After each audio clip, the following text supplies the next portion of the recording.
अस्सलाम वालेकुम प्यारे रीडर्स, कैसे हैं आप सब। आज हम रीड करेंगे दिल का शोर नॉवल की एपिसोड नंबर 39, जो कि हबीबा राइट्स की तहरीर है। So let start this amazing novel. Episode पढ़ने से पहले प्लीज़ वीडियो को लाइक और चैनल को ज़रूर सब्सक्राइब कर दें। और अभी इस एपिसोड पर मुझे आप सबकी कम से कम 4K व्यूज़ चाहिए रीडर्स। पिछले टारगेट्स को भी आप सब ने अभी तक कंप्लीट नहीं किया, तो प्यारे रीडर्स इस बार अपनी राइटर को मायूस मत कीजिएगा। प्लीज़ टारगेट को कंप्लीट ज़रूर कर दीजिएगा। So let start this amazing novel. क्या हुआ, क्यों आधी रात को मातम कर रही हूँ मेरे सर पर। ऐसे में तुम मातम करती तब अच्छी लगती, जब मैं मर गया होता। इसकी आंख शाइना इफ्तिखार खान के रोने की आवाज़ सुनकर खुली थी, जिस पर इसने बेहद नागवारे से इसके सराफे पर एक निगाह डालते तड़क कर पूछा, जो घुटनों में सर दिए रोने में मशगूल थी। इसके बात करने के अंदाज पर इसने बेयकीनी से सर उठाकर इसकी तरफ देखा था। तुम्हारे मरने पर तो मेरे फरिश्ते भी ना आंसू बहाएं, और तुम मातम करने की बात कर रहे हो, वह नकुवत से कहती। फिर से आंसू बहाना स्टार्ट हो गई थी। अब की बार इसके आंसू में पहले से ज़्यादा रवानी थी। इसके आंसुओं से इसे चिढ़ होने लगी थी। डियर वाइफी, मेरे मरने पर फरिश्ते आंसू बहाएं ना बहाएं, लेकिन अजहर खानज़ादा हूँ मैं जो अपने मरने के बाद तुम्हें खून के आंसू रुलाने का इरादा रखता है। इसके नरम नाजुक गालों पर फिसलते शफाफ मोतियों अपने लबों से चुनते वक्त इसका दिल बराना अंदाज इंतहाई दिलकश था। शाबाश, चलो बताओ अब क्यों रो रही हो। इसे अपनी बाहों के हसार में बड़ी नरमी से कैद करते इसने बड़ी नरमी से पूछा था। शायद इसके लहजे की नरमी थी, या फिर इसका हिद्दत भरा नरम गरम हसार, जिस पर वो इस सितमगर के नरम गरम हसार में कैद होते बिखर से गई थी। अजहर, मेरे भाई ने खुदकुशी कर ली है, इसने हिचकी बहते कहा, और फिर इस कमज़ोर लम्हे की जद में बहकर वो बेख्तियार होते हुए इससे लिपट गई थी। वो बड़े आराम से सोई हुई थी जब इसके मोबाइल की रिंगटोन बजी। इसने नींद में ही हाथ बढ़ाकर साइड टेबल की दराज से अपना मोबाइल फ़ोन उठाकर कान से लगा लिया, लेकिन अगले पल जो खबर इसे सुनने को मिली, इस खबर ने इसकी नींद को भग से उड़ा दिया। अपने भाई की मौत का सुन वो काफ़ी देर सदमे की जद में बैठी रही, और फिर एकदम से रोने लगी थी, क्योंकि इसे अपने भाई से दिली वाबस्तगी थी, जिसकी मौत ने इसे पल में निढाल कर दिया था। ओह, लब को गुलाई में सिकोड़ते इसने इजहार अफसोस किया था, और फिर उलझन सदा लहजे में इससे पूछा, तुम्हारे भाई ने खुदकुशी की है या फिर किसी ने मरवा दिया है। इसके हिचकोले खाते नाजुक बदन को वो बड़ी बेयकीनी से देख रहा था, क्योंकि जितना वो इसके हरामखोर भाई को जानता था, वो ऐसा तो नहीं था कि खुदकुशी जैसी संगीन हमाकत सर अंजाम दे सके।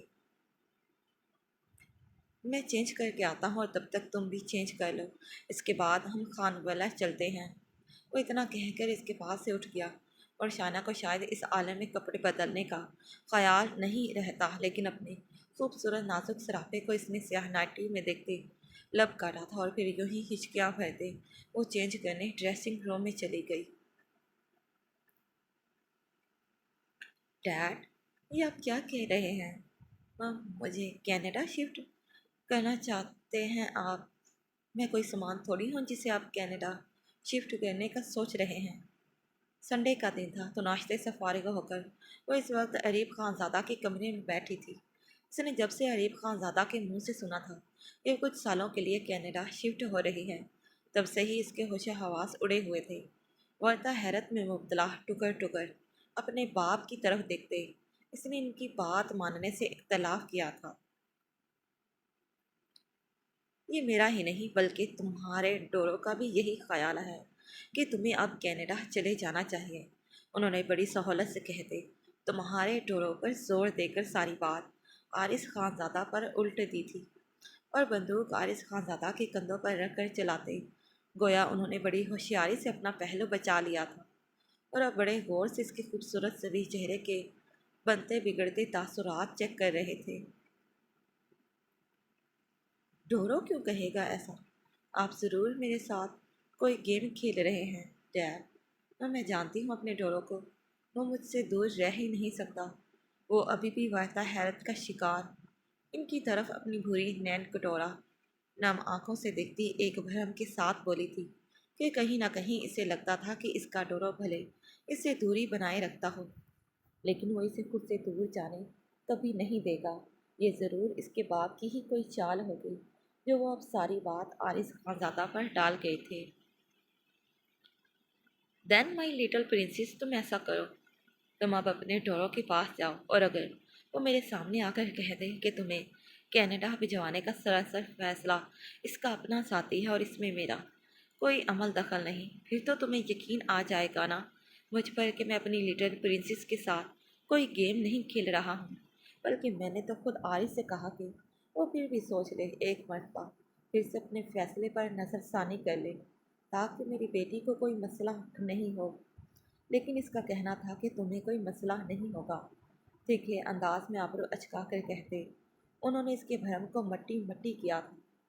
اس کے برے نین آنسوں کی سفید بارش سے بھر آئے تھے، ان کے اتنے وثوق سے کہنے پر وہ جان گئی تھی کہ یہ ضرور عارض خانزادہ کا خود کا ذاتی فیصلہ ہوگا، ورنہ وہ کیوں اپنی لاڈلی بیٹی کو خود سے دور بھیجنے کی حماقت سرزد کرتے۔ میں بھی ڈورو سے پوچھ کر آؤں گی، اور بقول آپ کے اگر اس کا یہ خود کا ذاتی فیصلہ ہے تو پھر ڈورو اگر مجھے کینیڈا جانے سے روک لے تو کیا آپ پھر بھی مجھے کینیڈا بھیجیں گے؟ وہ اپنی خوبصورت گالوں پر آئے سفید موتیوں کو صاف کرتے چیلنجنگ انداز میں پوچھ رہی تھی۔ میں بھلا اپنی لٹل پرنسس کو کیوں خود سے دور بھیجوں گا؟ یہ بھی عارض کے زور دینے پر میں نے دل پر پتھر رکھتے اتنا بڑا فیصلہ لیا تھا، ورنہ تم جانتی ہو تمہارا باپ تم سے کس قدر اٹیچڈ ہے۔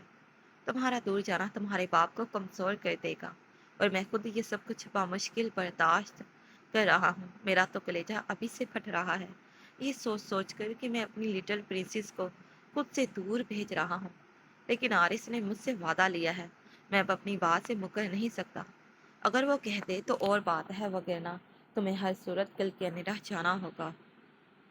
سگار لبوں میں دباتے عریب خانزادہ نے سگار کا دھواں ایک گہرا کش لے کر کمرے کی صاف فضا میں چھوڑا تھا، اور پھر ہمدردی سے اس کی طرف دیکھتے حمایتی انداز میں اس طرح سے کہہ رہے تھے کہ جیسے اب بازی عارض خانزادہ کے ہاتھ میں تھی، جو وہ چاہے گا اب صرف وہی ہوگا۔ ٹھیک ہے ڈیڈ، اپنی بات پر قائم رہیے گا، وہ بڑے مستقیم انداز میں کہتی کمرے سے چلی گئی تھی۔ ڈورو، تمہیں پتہ ہے ڈیڈ مجھے کینیڈا بھجوانا چاہتے ہیں۔ وہ اس کے کمرے میں ہمیشہ کی طرح دندناتی ہوئی داخل ہوئی تھی اور اس کے سینے سے لگتے بھوچل آواز میں بولی تھی۔ اس دوران عارض خانزادہ نے اسے خود سے دور کرنے کی حماقت نہیں کی تھی، کیونکہ وہ جانتا تھا جو وہ اس دیوانی سے کہنے والا تھا، اس کے بعد اس کے قدم خود ہی پیچھے ہٹ جانے والے تھے۔ جانتا ہوں، لب بھیج کر فقط 2 لفظوں میں اس نے جواب دیا تھا۔ اور تو کیا یہ تمہارا خود کا فیصلہ ہے؟ پھر کیا تم چاہتے ہو میں کینیڈا چلی جاؤں؟ اس کے سینے سے سر اٹھاتے اس کی گھنی بیئرڈ پر اپنے نرم و ملائم نازک ہاتھ رکھ کر اس نے اپنی بھیگی نم پلکوں کو اس کی ہیزل براؤن آنکھوں میں گاڑتے سوال کیا تھا۔ یہ میرا خود کا فیصلہ ہے، ہاں میں چاہتا ہوں تم چلی جاؤ یہاں سے، کیونکہ اس میں ہم دونوں کی ہی بھلائی ہے۔ وہ اپنی ہیزل براؤن آنکھیں اس کی بری آنکھوں میں گاڑتے بڑی صفاقی سے بولا تھا، جس پر اس کی گھنی پیٹ پر اس کی گرفت کمزور پڑی تھی، اور پھر ڈگمگاتے لہجے میں اس نے آری سے ایک اور سوال پوچھا تھا۔ کیا تم میری کسی بات سے ہرٹ ہوئے ہو؟ اگر میری کسی بات نے تمہیں ہرٹ کیا ہے تو میں معافی مانگتی ہوں تم سے، معاف کر دو مجھے، بٹ یہ اتنی بڑی جدائی کا داغ مت دو مجھے۔ میں تمہارے بغیر 2 سال تو کیا 1 پل بھی نہیں رہ سکتی، میں کیسے رہوں گی؟ وہ سسکتے ہوئے پوچھ رہی تھی، اس سے اپنی جانے انجانے میں کی جانے والی سبھی غلطیوں کی معافیاں مانگ رہی تھی۔ وہ اس کی بیٹ کو رب کرتے گراں آزاری سے کہہ رہی تھی، جبکہ مقابل تھا کہ سنگ دلی کی انتہاؤں پر پہنچا اس کے دل کے ٹکڑے ٹکڑے کرنے پر آمادہ تھا۔ کیا اپنا پپٹ سمجھ رکھا ہے تم نے مجھے؟ جو جی میں آئے گا وہی کرو گی، जिस ओर लेकर चलोगी मुझे उसी सिमत को चल दूंगा। आज तक यही तो होता आ रहा है मेरे साथ। तुम किसी पपट की तरह मुझे घुमाती आ रही हो, लेकिन अब बस बहुत हुआ। मैं चाहता हूँ तुम मेरा पीछा छोड़ो और चली जाओ यहाँ से, और मेरा यही फैसला है, तुम्हें यहाँ से जाना ही होगा। पपिट? किसने कहा? इसका लहजा बेहद यकीन था। मैं तुम्हें पपिट समझती हूँ? तो तुम मेरे लिए पपिट नहीं हो, मेरा इश्क हो। मेरा वो इश्क हो तुम जिससे मेरी सादगी तकमील होती है। मेरी बेज़रत सी ज़ात तो तुम्हारे कदमों की खाक के ज़रे बराबर भी नहीं। वो अपनी ज़ात को इस बेकदरे के कदमों में बेमोल कहते बाकायदा इसके कदमों में गिड़गिड़ाते हुए कह रही थी। अनायजा खानज़ादा का बस नहीं चल रहा था कि वो आज कुछ ऐसा कर जाए जिससे बस वो मान जाए, इसे खुद से दूर जाने से रोक ले, जिसके लिए वो इसके कदमों में गिरने को भी तैयार थी। और वो गिर भी गई थी। शायद वो सितमगर इसकी हालत पर रहम खा ले और वो हर बार की तरह अपनी बेरुखी की मार मारने के बाद इसे अपने प्यार भरे लफ्ज़ों से इसके हाथ में इसकी ज़िंदगी का परवाना थमा दे। अनायजा, जस्ट स्टॉप इट, उठो यार। वो इसके कदमों में गिरने और इसे लिपट कर रोने पर झंझलाहट के मारे चिल्लाया था। इसे कहाँ मंजूर था कि वो इसके सामने खुद को किसी हारे हुए जवारी की तरह पेश करे, यूं कदमों में सर झुकाकर इतनी आसानी से हार मान जाए। इसे तो वो सीना तान कर खुद से लड़ती झगड़ती प्यार भरी बातें करती, गुस्सा करती अच्छी लगती, और चाहे बदले में वो अपने साथ की जाने वाली इसकी सभी बेबाक हरकतें ही क्यों ना हो। आरिस खानज़ादा को इसके साथ बिताया हुआ अपना हर एक लम्हा हसीन लगता था। भला अब वो कैसे इसकी ज़ात का अपने कदमों में गिरना बर्दाश्त कर जाता। आखिर खुद पर चढ़े बेपरवाही के खौल से निकलते इसने इसकी शिकस्ता हालत पर तरस खाकर वो इसकी तरफ झुका और कंधों से थाम कर उठाते इसे अपने रूबरू खड़ा किया था। डोरो, मैं नहीं रह सकती तुम्हारे बिना। मैं कैसे इतने साल तुमसे दूर रहूंगी। तुम डैड से बात करो ना। अपने डोरो के बिना अनायजा खानज़ादा मर जाएगी। तुम बात करोगे तो वो तुम्हारी बात मान जाएंगे। इन्हें कहो ना मुझे तुमसे दूर ना भेजे। मैं वहाँ अकेले कैसे रहूँगी। आरिस खानज़ादा की ज़रा सी ढाढ़स बंधाने पर वो इसके सीने से लगती हिचकियाँ भरते रोते हुए इसकी मिन्नतों और तरलों पर उतर आई थी। तुम्हें जाना होगा अनु, हमारा जुदा होना अज़ल से तय था। तुम हौसला करो तो ये मुश्किल वक्त गुजर जाएगा। इसके सर के बालों को नरमी से सहलाते हुए इसने बड़े कठोरपन से कहा था। डोरो, इसके अटल अंदाज को देख इस मासूम का दिल डूब कर उभरा था। दुख की इंतहा इस कदर थी कि इसे अपनी आवाज़ किसी गहरी खाई से आती हुई सुनाई दी थी।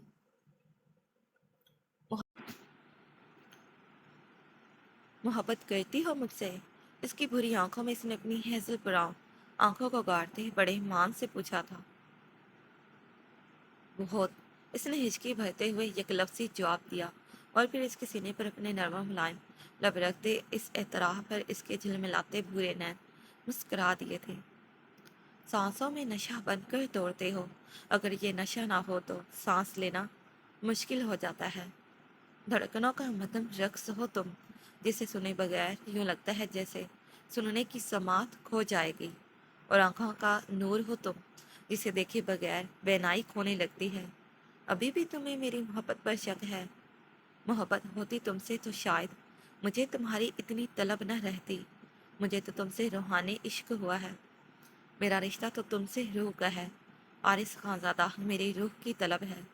और तलख हकीकत यह है कि इसे अभी तक पता नहीं चला कि अनायजा खानज़ादा की नज़रों में आरिस खानज़ादा की कदर क्या है। अगर अपनी कदर मालूम होती तो मेरे इश्क को यूं ना परखते तुम। एक गहरा सांस खींचकर इसके जिस्म की दिल फरेब खुशबू को अपने सीने में उतारते वो इसकी हेजल ब्राउन आंखों में झांकते बड़ी दिलरुबाई से बोली थी। अगर इतना चाहती हो मुझे तो बात मान क्यों नहीं जाती। इसने बड़े ठहरे हुए अंदाज में आबरू उठाकर इसे चैलेंज किया था। बात मान गई तो सांसें थम जाएंगी। वो इसी महबूबी से देखती, मोहब्बत से चूर लहजे में बोली थी, और अगर तुम्हारे ना मानने से किसी और की सांसें थम जाएं तो फिर। इसका अंदाज बेलचक था। इसने नम आंखों से इस पत्थर दिल को देखा जो कितनी बेरहमी से इसकी सांसों पर चाबुक मार गया था। मैं समझती थी डोरो, तुम्हारे शजर के लोग जिससे मोहब्बत करते हैं इसके लिए मर जाते हैं, लेकिन तुमसे शनासाई के बाद इल्म हुआ तुम लोग जिससे मोहब्बत करते हो उसे ही मार देते हो। आज़ादी मुबारक हो मिस्टर आरिस खानज़ादा, तुम अपने दाव में कामयाब ठहरे। जख्मी से दिल से मुस्कुरा कर कहते इसने अपनी गुलाबी गालों पर फिसलते इन सफ़ेद शबनम के कतरों को बेरहमी से रगड़ा, और फिर बुरे नैनों में ढेरों शिकवे लिए वो मायूसी से इसके रूम से बाहर चली गई थी।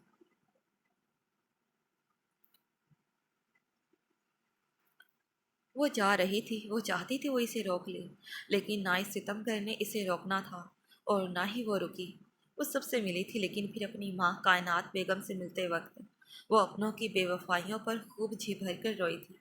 चाह कर भी इसका इकराम खानज़ादा से कोई राबता नहीं हो सका। वो काम के सिलसिले में शहर से बाहर था, जिसकी वजह से इसका फ़ोन नंबर मुसलसल एंगेज्ड जा रहा था।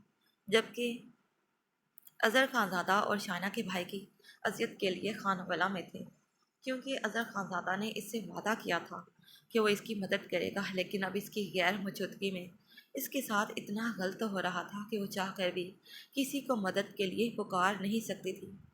ऐसे में कोई इसका पुरसाने हाल ना था। अरीब खानज़ादा ने बढ़कर इसे अपने सीने से लगाना चाहा, जिस पर नाराज़गी से इसने अपने कदम पीछे को हटा लिए। इसने दिल में तय कर लिया था कि वो इन दोनों को कभी मुआफ़ नहीं करेगी, क्योंकि ये दोनों लोग इसे अपनी जान से बढ़कर प्यारे थे, और इन जान से प्यारे दोनों लोगों ने ही इसके साथ ऐसी दागे मुफारकत की थी कि वो बामुश्किल अपने दिल की कुर्सियों को अपने पुरों से चुनते अपनी उंगलियों को जख्मी कर बैठी थी। गाड़ी में बैठते वक्त इसने शिकवा किनार निगाहों से आरिस खानज़ादा की तरफ देखा था, जो कि ब्लैक टी शर्ट और ट्राउज़र पहने अपनी तमाम तर वजाहत और बेएतनाइयों समेत अभी भी अव्वल रोज़ की तरह इसके दिल की सल्तनत पर काबज़ा किए हुए था। इसने नफ़रत से निगाह फेर लेना चाही, लेकिन वो चाहकर भी अपनी प्यासी निगाहों में इसके लिए नफ़रत की जोत न भर सकी, और इसे तरसी निगाहों से देखते वो गाड़ी में बैठ गई थी। इसके बैठते ही अरीब खानज़ादा ने आगे बढ़कर इसके सर पर प्यार करते बोसा दिया, और अपनी पतलियों में आई आंसुओं की नमी को अपनी उंगलियों के पूरों से साफ करते हुए उन्होंने गाड़ी के दरवाजे को बंद कर दिया, और फिर वो आरिस खानज़ादा की तरफ मुड़े। बरखुरदार, मैं चाहता हूँ कि तुम ड्राइवर की बजाय खुद अनु को एयरपोर्ट छोड़ने जाओ, उन्होंने आरिस खानज़ादा को मुखातिब करते हुक्म दिया, और फिर आरिस के ड्राइविंग सीट संभालते ही इसने अपने घर वालों पर एक अलविदाइया नज़र डालने के बाद अपने आंसुओं को साफ करते गाड़ी के शीशे चढ़ा दिए थे। अब गाड़ी में दो नफूस मौजूद थे, वो और आरिस खानज़ादा, लेकिन इसके बावजूद इनके दरमियान खामोशी किसी तीसरे फारीक की तरह राज कर रही थी। एयरपोर्ट तक का सफ़र इसी खामोशी की नज़र हो गया। कनाडा जाने के लिए इसकी फ़्लाइट की अनाउंसमेंट जारी थी। इस दौरान इसने आरिस खानज़ादा की तरफ एक निगाह गलत तक नहीं डाली थी। जो ही अनाउंसमेंट इसके कानों में पड़ी, इसने सूटकेस के हैंडल को मजबूती से थामा और अपने साथ आए आरिस खानज़ादा को सिरे से इग्नोर करते वो अपनी सीट छोड़कर जाने के लिए उठ खड़ी हुई। आरिस ने लब भेजकर इसकी पुश्त को तका था, जो अभी इसके पास बैठ कर भी ऐसे बैठी थी कि जैसे इसके साथ कोई बैठा ना हो, और वो इस एयरपोर्ट की रश में अकेली तन्हा जान हो। जबकि वो इसे दिखाने के वास्ते बड़ी बहादुरी से इसके पहलू से उठाई थी, लेकिन रास्ते में चलते चलते इसके कदम लड़खड़ा रहे थे, और वो अपने आंसुओं का गला दबाते व मुश्किल अपने वजूद को घसीटते हुए चल रही थी। अनु आवाज़ को सुनते ही वो रुक गई, लेकिन पलटकर इसे देखने की गलती नहीं की। अगर एक बार पलटकर इस हरजाई को देख लेती तो इससे जाना मुश्किल हो जाता। وہ چلتا ہوا اس کے پاس آیا اور اسے کندھوں سے تھام کر اس کا رخ اپنی طرف کرتے اس نے بے اختیار اسے اپنے کشادہ سینے سے لگاتے خود میں بھیج لیا تھا۔ جتنی محبت میرے بس میں تھی میں نے تم سے کی، مگر پھر بھی میں ہار گئی ہوں ڈورو۔ وہ اس کے گرد اپنا حصار بنائے اس کی پشت کو مٹھیوں میں جکڑ کر بھرائے لہجے میں بولی تھی۔ اس کی شکستہ حالت کو دیکھ آرس خانزادہ کی ہیزل براؤن آنکھیں نم ہوئی تھیں۔ ایسے نہیں کہتے انم، کچھ عرصہ کی دوری ہے، برداشت کر لو، وہ نرم لہجے میں اسے دلاسا دیتے ہوئے کہہ رہا تھا۔ جانے کس کو دلاسا دے رہا تھا، اس کو یا پھر اپنے آپ کو۔ اس کی پیشانی پر اپنا دہکتا لمس چھوڑنے کے بعد اس نے اس کی بھوری آنکھوں سے چھلکتے آنسوؤں کو صاف کیا اور پھر اس کے کان میں اس نے اسے کچھ ایسا کہا کہ جس کو سن کر وہ بے اختیار مسکرا دی تھی، اور پھر وہ وہاں پر اتنی دیر تک کھڑا رہا جب تک جہاز نے اڑان نہ بھر لی۔ جیسے ہی جہاز نے اڑان بھری وہ ایئرپورٹ کی حدود سے نکلتے وہ اپنے بوجھل دل کو لیے گاڑی میں آ کر بیٹھ گیا تھا۔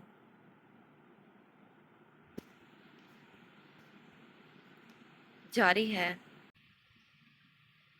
جاری ہے تو پیارے ریڈر، سینز اور بھی لکھنے تھے، لیکن وقت کی قلت کی وجہ سے میں ان سینز کو پورا نہیں کر پائی۔ اب میں نے ان سینز کو نیکسٹ ایپیسوڈ میں ایڈ کر دیا ہے، اور نہ ہی میں اس ایپیسوڈ کی پروف ریڈنگ کر پائی ہوں، تو غلطیاں جو بھی ہوئی ہوں اسے اگنور کیجیے گا۔ ایپیسوڈ کیسی لگی اور آج کی ویڈیو میں کون سی بات، کون سا کردار آپ سب کو اچھا لگا، کمنٹ باکس میں کمنٹ کر کے ضرور بتائیے گا۔ اور جنہوں نے ابھی تک میرے چینل کو سبسکرائب نہیں کیا تو وہ جلدی سے چینل کو بھی سبسکرائب کر دیں، اور ویڈیو کو لائک، شیئر اور کمنٹ باکس میں کمنٹ کرنا نہ بھولیے گا۔ اور پھر ملتے ہیں اسی ناول کے نیکسٹ پارٹ پر۔ تب تک کے لیے پیارے ریڈرز، اللہ حافظ، bye bye and take care. Thanks for watching this video.